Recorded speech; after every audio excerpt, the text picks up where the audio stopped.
Welcome to the Practically Speaking Mom Podcast, the place for intentional moms to build strong families. Today, Val kicks off a two-part interview with guest Stephanie Fisher of Steph Fisher Wellness. Val and Stephanie start out talking about a mom's tendency to neglect her own health needs and the importance of self-care. Then they share lots of great tips for mom health and family health, even some tips for sneaking healthy food into the tummies of picky kids. This is a long-distance interview, so what it lacks in sound quality, it makes up for in being a power-packed episode for your family's health. Next week, they'll discuss strategies for busy moms to get focus and clarity and to stay encouraged through tough times. But first, let's join them in their conversation about health. Stephanie Fisher is our guest today, and she is one of my main health mentors on my journey back to health, but she's so much more than that to me. She is a clean eating mama. She is a yoga and pedal instructor, doing both of those kind of classes. Seriously, the best fitness instructor I've ever experienced. I can tell you that. You have been driving an Arbonne pre-Mercedes-Benz pretty much your whole adult life. You teach health classes to mamas who want to gain more focus. And the second anybody meets Stephanie Fisher, she makes you feel like the most important person in her life, which is truly a very big gift, something that I greatly admire because I really am not good at displaying that I treasure someone.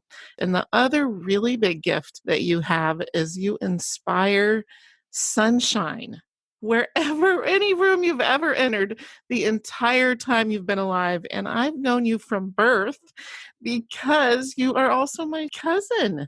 So I'm so excited about that, to have you on here and to let my world of mamas get to be inspired by such an amazing part of God's creation. I'm just thrilled that you're here. I am so thrilled to be here with you, Val Harrison. And I mean, you guys, we are so blessed. I mean, I was looking back over your podcast list this morning, Val, and yes, I feel completely, I don't know if it's selfish. I'll just say blessed because I get you. I've gotten you from day one. I've gotten you from that, place of birth in my life.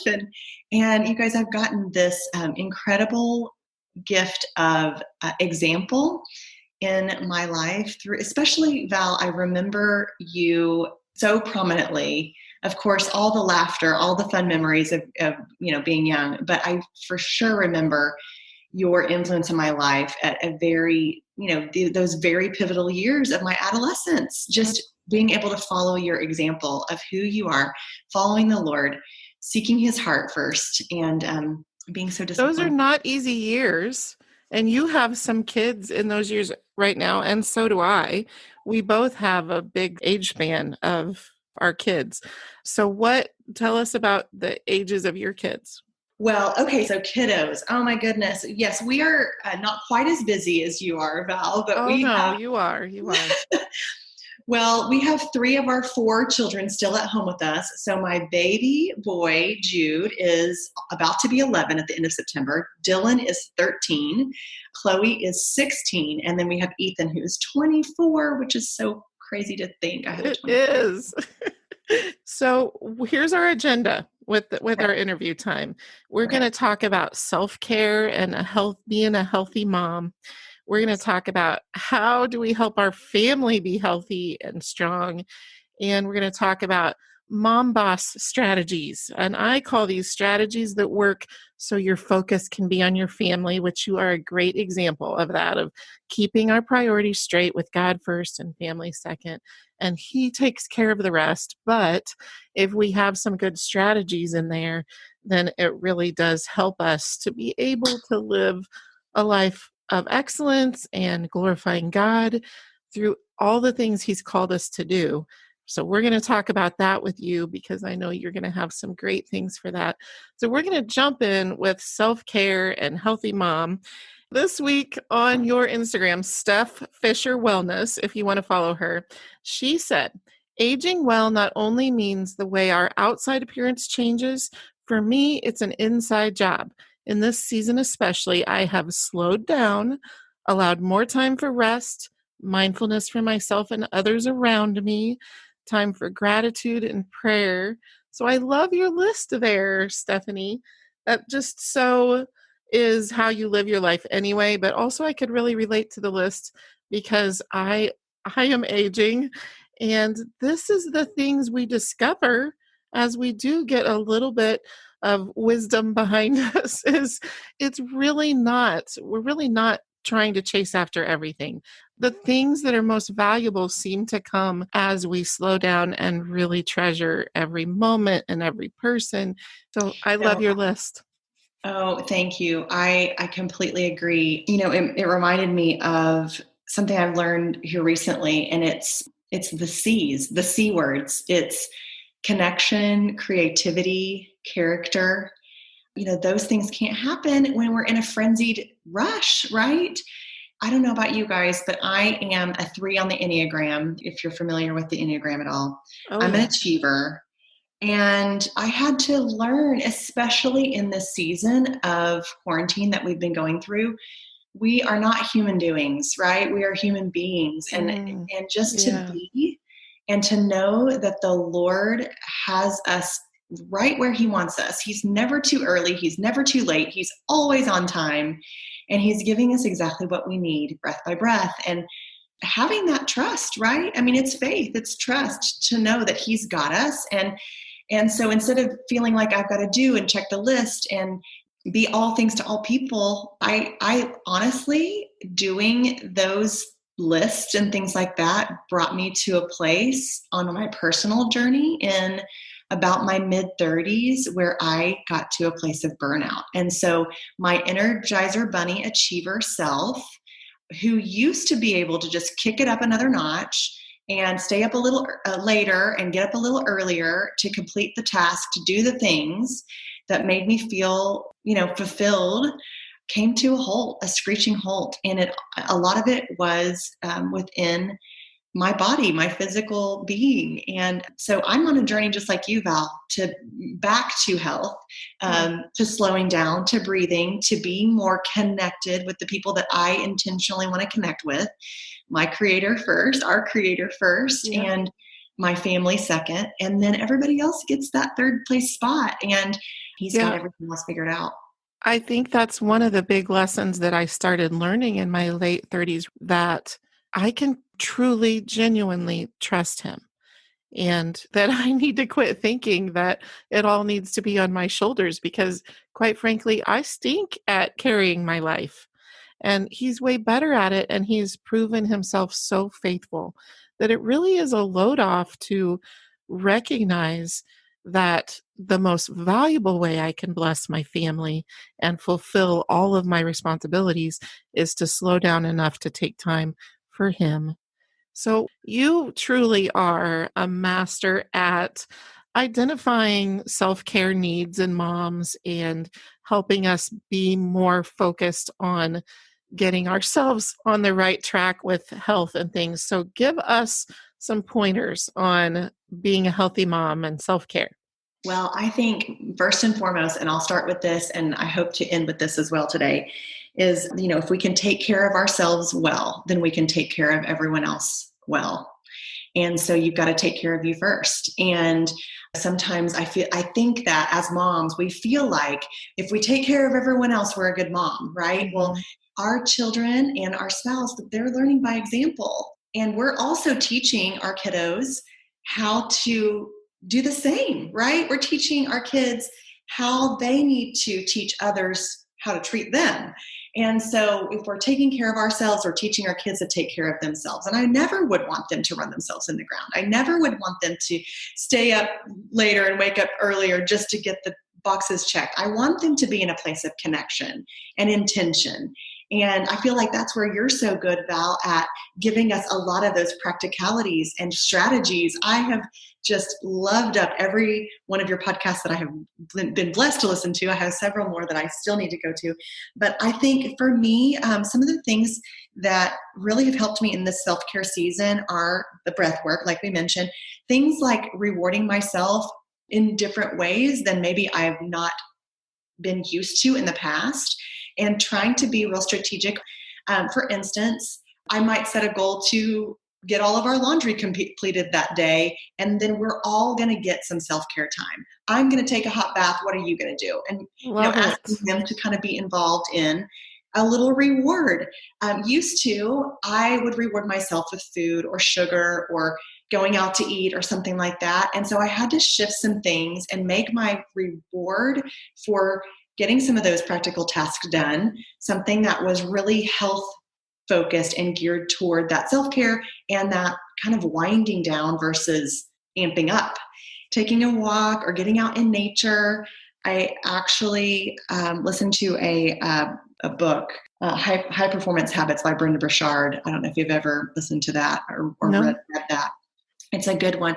And he talked about just that element of having energy. We have to take those breaks to replenish our energy and to get refocused. And it has to be intentional.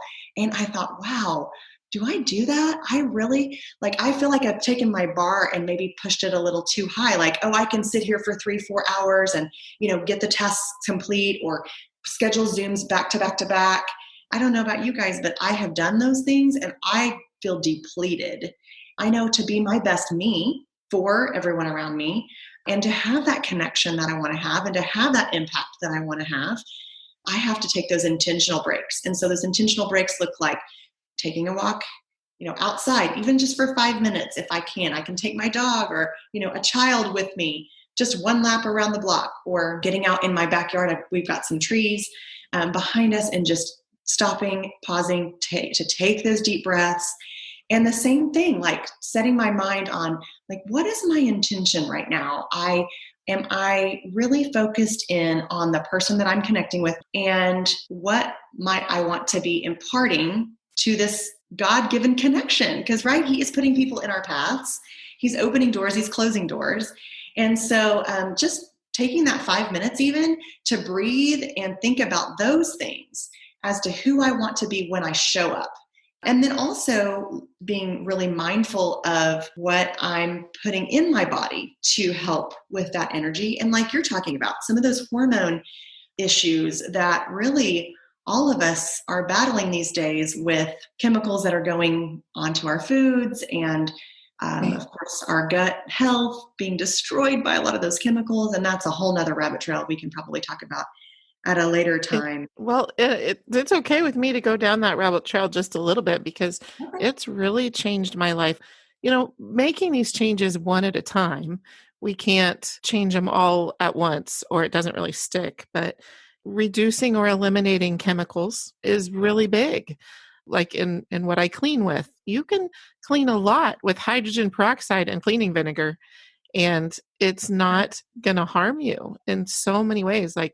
It really does affect your hormones, those chemicals in cleaning agents, or getting rid of sugar, or at least, 99% or 95%, or maybe you start out 50%. Those kind of things make a really big difference. They really do. And not only just in our hormones as mamas, but also in our kiddos, right? I mean, obviously we know that sugar's not the best thing for anyone. However, I think our generation was so rewarded by it, right? It's the, trip to the ice cream store. If you live in Oklahoma, it's Brahms, right after every softball game or baseball game or soccer game, it's the team's going to get ice cream. And I'm not saying that those things are horrible and bad and you never do them, but you just be, intentional and mindful about when you do them.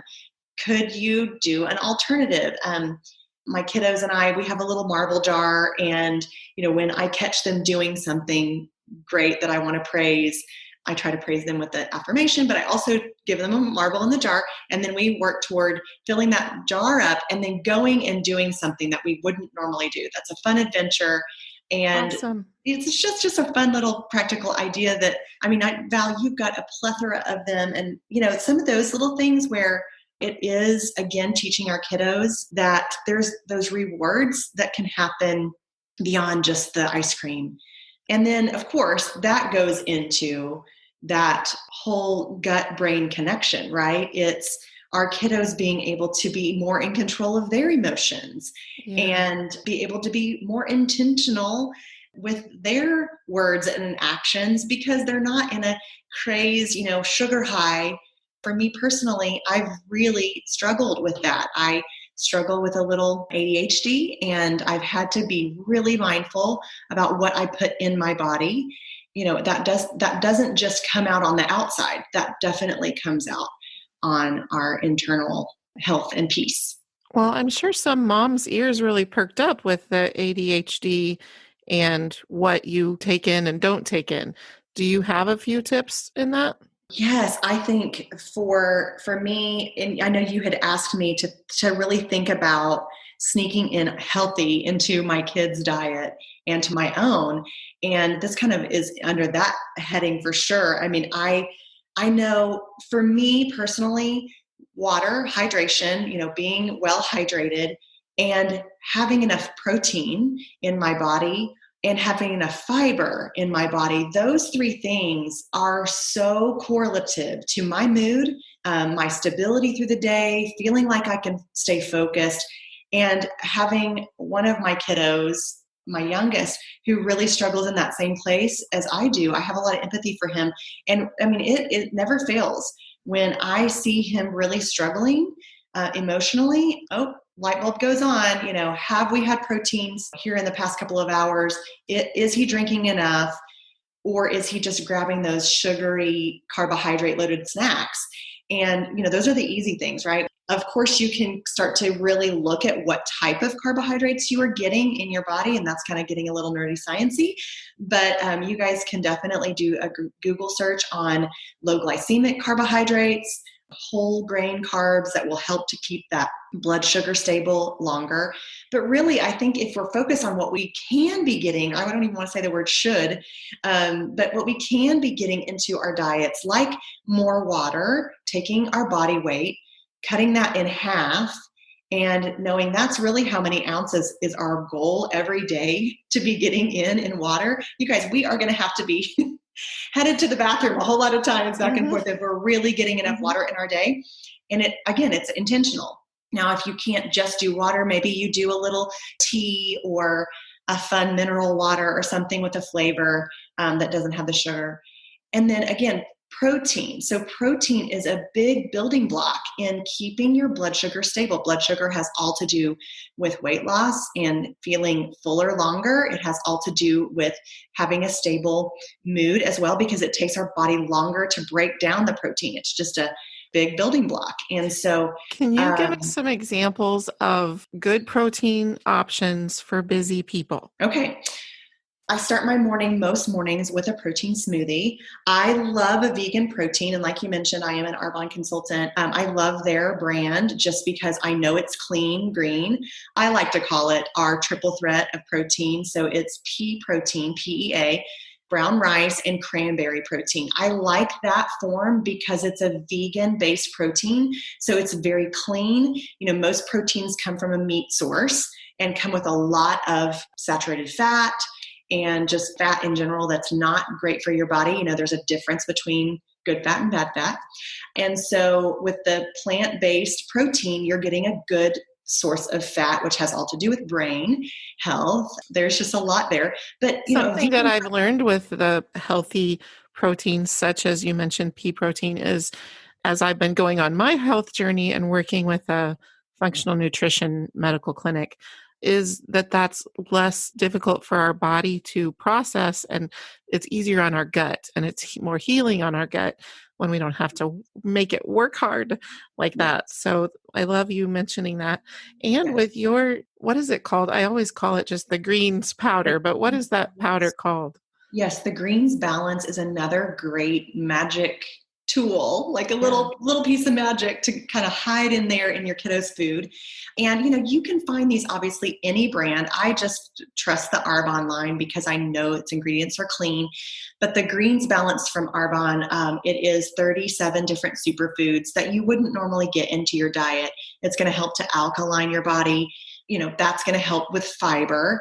Fiber is a really difficult thing to get enough of in our diets every day. Water, you can be intentional, you can get enough ounces, but fiber literally would be, you'd have to go search out, enough legumes or enough greens, lots of kale, lots of Brussels sprouts, lots of things that maybe would be a little tougher for your kiddos to want to eat. And so I hide that greens balance in their fruit smoothies in the morning, or their protein shakes, or, sauces like salad dressings or spaghetti sauce, or, soups or things like that. So it has a really nice light flavor. Yeah. We'll put a link to all of that in our show notes so that they can reach out to you that way if they're wanting to try those products. I saw a recipe yesterday that I want to try, and it was called like green chicken patties. So another little way to just hide some veggies in their diet. I love that. And you mentioned the chicken, and chicken, fish, any of those really lean meats are great protein sources as well. Again, just kind of a little bit harder maybe to get your kids to ingest them all the time and not be processed, right? Because I know a chicken nugget is probably really simple for a kiddo to take in, but just a organic protein is always best, because again, that has to do with hormones, right? It hasn't been injected, or it hasn't been eating the food that has been sprayed with the different pesticides and things like that. So those are things to look at. I know personally I would like to, again, be intentional on where I spend my money in my food budget. And I think it's worth it to bump that protein budget to organic, because I know in proteins, it really matters. I'd like to have organic milk and an organic meat. Something I've noticed as I have moved our family to a healthier place is we truly don't spend money on snacks anymore. When your body is nourished with the things it needs, I think a lot of times they're snacking because they are missing nutrients. Yes. And if we can help them get the right nutrients, then that happens a lot less. So I know that's helped our budget a lot, just recognizing that getting them nourished well has cut out a lot of those expenses. And there's also something called mindful eating, which, total side note, Val, I don't know if you want to mention this or not, but I do have a friend who is a health coach who does a mindful eating workshop, and it's a wonderful workshop. Her name's Carrie Foster at Fostering Health and Wellness, but she's taught me a lot on really, stopping and taking a deep breath and figuring out what kind of hungry am I feeling? Am I hungry for food? Am I hungry for hydration or water? Am I hungry for, am I just busy? Am I just grabbing that snack because maybe my hands need to be doing something, or I need to be focused on something else and I'm trying to divert that focus through snacking? I mean, some of those little mindful eating tips have been so helpful to me. And I think that goes back to what you're saying, just feeling full and nourished. And gosh, you're the queen of that, feeling intentional and planned out in what you're doing so that you're not wasting time or money or energy doing something else that you don't really need anyway. You're sweet to say that, but I was not intentional for so many years on the health side of things and devalued it. I had a friend that was really great at the health side, and she ended up dying of cancer, and it made me kind of say, well, clearly that doesn't work. And so I just kind of threw it all out the window, which I completely shouldn't have done, because God designed our bodies to work a certain way. And just like all of his other systems in life, like if we try to defy gravity, we will suffer the consequences. And it's the same with our health. And so I have suffered a lot of consequences for just completely being unintentional and ignoring that side of this gift of life that God has given me. So I know that it's so important, and I kind of talk about it a lot because it's really changed my life to start focusing on it. And I'm like 4 years into my journey of back to health, and I still have such a long way to go of repairing what I have messed up, but it's a worthy journey. It is a worthy journey. And Val, I mean, I have to commend you, and I've got to call out something as well, because being in the health field, I was a personal trainer, fitness director. Like you mentioned, I teach cycle classes, kickboxing, Pilates, yoga. I mean, I've taught all of that. I've been in that realm. I've dwelt in that realm. I was a marathoner, half marathoner. And, when you look at someone and you see on the outside, you're like, oh, she's thin, she's so healthy. I mean, I want you to know that really it's not just the outside. Obviously, I personally was trying to outrun an unhealthy diet. I wanted to eat McDonald's French fries and Braum's ice cream and all the things. I wanted to have donuts in the morning, and what ended up happening with me was kind of the same thing like you. I hit this wall, and I hit this place where I couldn't beat my body up enough, so to speak, to outweigh the consequences of bad eating. And so does that make sense? Absolutely. And the same thing is with, looking at someone who's, doing maybe a bikini competition, or those weight lifters or bodybuilders. I mean, eating chicken breast and green beans 3 meals a day for 2 weeks straight, that's not healthy either, to get your body to transform quickly into the outward appearance that we're trying to force, right? So it really is on that entire spectrum of health, looking at the big picture, and just, I think, number one, accepting right where we're at, praising God for the lessons that He's taught us, and knowing that it's just the next right choice. It's just the next baby step toward the direction that we want to head. And again, on that mindful eating place, like knowing, what, if I want to go have pizza this Friday night with my kids and, have a soda with that pizza, I can make that decision too. I'm an adult. I also get to pay the consequences the next morning. I mean, when I do not want to get out of bed and I feel like I'm in a brain fog and I feel my joints inflamed and, the bags underneath my eyes. I mean, there are definite consequences for eating the gluten and the dairy and the sugar and all those things. But I think that we can't beat ourselves up either direction. We have to set ourselves up to win. And I know for me, it's whenever I do eat clean, I feel so good and I can have that energy that I want. And I can give myself that, way to go. Like you did it. Good job. You did another baby step toward that health that we're heading towards, or our goal is focused on. If we can break it down to that little puzzle piece every day of just the next baby step, the next right step, that for me has been so big, because then I don't have to go beat myself up on a treadmill or do a really hard cycling class to outweigh the bad eating that I just did. And I don't have to mentally go into this downward shame spiral that I ate the pizza with my family. I get to enjoy that and then know I'm going to get right back on track the next meal. Yeah, I think a mom could be listening, to us talking about clean eating or reducing chemicals and that kind of stuff, and start really being down on themselves. And that also plays into unhealthy mama as well. Right. That learning that all of us are full of imperfections, and we just need to do what you just said, is take the next little step and not dwell on what we've been doing wrong or all of the ways that we're not exactly where we should be. I'm 100% imperfect, relying on 100% capable God. Yeah. And so I just need to walk this journey with Him one step at a time. So just getting super practical for a minute, what are some really staple items that you put in your grocery cart for your family every week? Well, that's a great question. I have my online grocery order, definitely frozen fruit. I like to do fresh, but for smoothies, of course, we love frozen because it makes it frothy and smooth and all of that.